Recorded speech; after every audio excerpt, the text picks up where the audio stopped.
Hello বন্ধুগণ, welcome to care cricket news. ভাই রে ভাই, এটা কি ম্যাচ না এটা আর অন্য কিছু?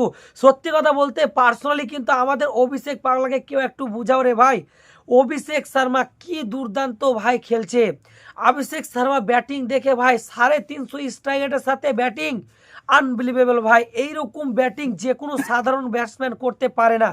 সাধারণ ব্যাটসম্যান কিন্তু ব্যাটিং করতে গেলে জিগরা লাগে, যেরকম ব্যাটিং করে দেখিয়েছে আউটস্ট্যান্ডিং ভাই। নিউজিল্যান্ডের বলাররা কোনখানে বোলিং করবে, কোন জায়গায় বোলিং করবে তারা কিন্তু ভেবেও পারছিল না, এবং তারা যে রান খেয়েছে রে ভাই, প্রত্যেকটা ওভারে 17 রান, 18 রান, 19 রান করে বোলিং করতে এসে মার খেয়েছে।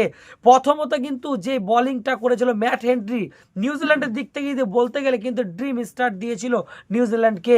প্রথমে কিন্তু সঞ্জু স্যামসনের উইকেটটা নিয়ে ভারতকে না হলে কিন্তু একটু প্রেসারে ফেলেছিল। অভিষেক শর্মা যে ইন্টেন্ট নিয়ে ব্যাটিং করেছে 350 স্ট্রাইক রেটের সাথে ব্যাটিং, 20 বলে 68 রান। জাস্ট ইমাজিন করো ভাই তোমরা, 5টা গগনচুম্বী 6 এবং 7টি চারের সাহায্যে কিন্তু 68 রান করে ফেলেন অভিষেক শর্মা, এবং 350 স্ট্রাইক রেটের সাথে। এটা কিন্তু সাধারণ যে কোনো প্লেয়ার করতে পারে না। উল্টো দিকে কিন্তু আমাদের সূর্যাদা, এক কথায় বলতে গেলে যে ইন্টেন্ট নিয়ে ব্যাটিং করেছে 14 মাস পর কিন্তু তার ফর্ম ফিরে পেয়েছে। সেকেন্ড টি20 ম্যাচটিতে কিন্তু একটা অনবদ্য পারি খেলেছেন, এবং এই ম্যাচটিতে কিন্তু দুর্দান্ত একটা অর্ধশতরান করলেন এবং 57 রানের একটা ইনিংস খেললেন এবং নট আউট পারি খেললেন সূর্যকুমার যাদব। টি20 ওয়ার্ল্ড কাপের জন্য ভারতের জন্য অনেক বড় সুখবর, ব্যাক টু ব্যাক কিন্তু হাফ সেঞ্চুরি করলেন সূর্যকুমার যাদব। এবং ঈশান কিষান সেকেন্ড টি20 ম্যাচে যে ফর্মটা কন্টিনিউ করেছিল সেই ফর্মটাই কিন্তু থার্ড টি20 ম্যাচে কন্টিনিউ করেছে। প্রথম অথবা দ্বিতীয় বলটি থেকে একটা গগনচুম্বী 6 মেরেছে ভাই, অসাধারণ। বলারদের কিন্তু দেখে আমার পার্সোনালি মায়া লেগেছে। এক কথায় বলতে গেলে যেই মারটাই না মেরেছে আমাদের টপ 4 ব্যাটসম্যান, অসাধারণ খেলেছে ভাই। 10 ওভারে যদি 155 রান করতে পারে তো আগিবার 300 পার না ভাই, 350 পার লোডিং তোমরা দেখে নাও। ঠিকটা উল্টো দিকে ভারতের বলাররা যেই বোলিং করেছে আজকে কিন্তু চান্স পায়নি বরুণ চক্রবর্তী। উল্টো দিকে তোমার জাসপ্রীত বুমরা কি আউটস্ট্যান্ডিং বোলিং করেছে, 4 ওভার করে 17 রান দিয়ে 3টি আউটস্ট্যান্ডিং উইকেট, এবং তার স্পেলের প্রথম বলে কিন্তু অসাধারণ কিন্তু ক্লিন বোল্ড করেছিলেন নিউজিল্যান্ডের প্লেয়ারকে।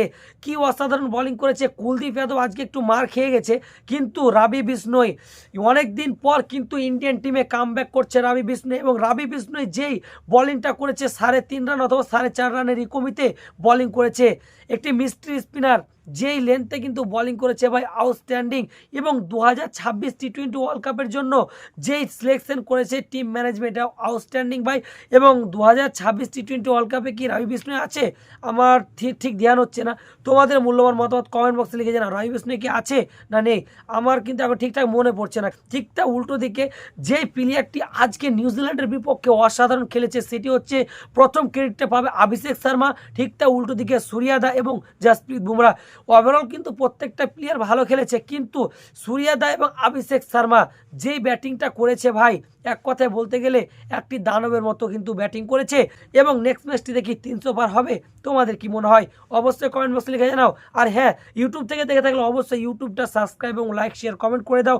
আর ফেসবুক থেকে দেখে থাকলে ফেসবুকটি ফলো দিয়ে দাও। তো দেখা হচ্ছে নতুন অন্য কোনো ভিডিওতে, ততক্ষণ পর্যন্ত তোমরা সব ভালো থেকো। ধন্যবাদ।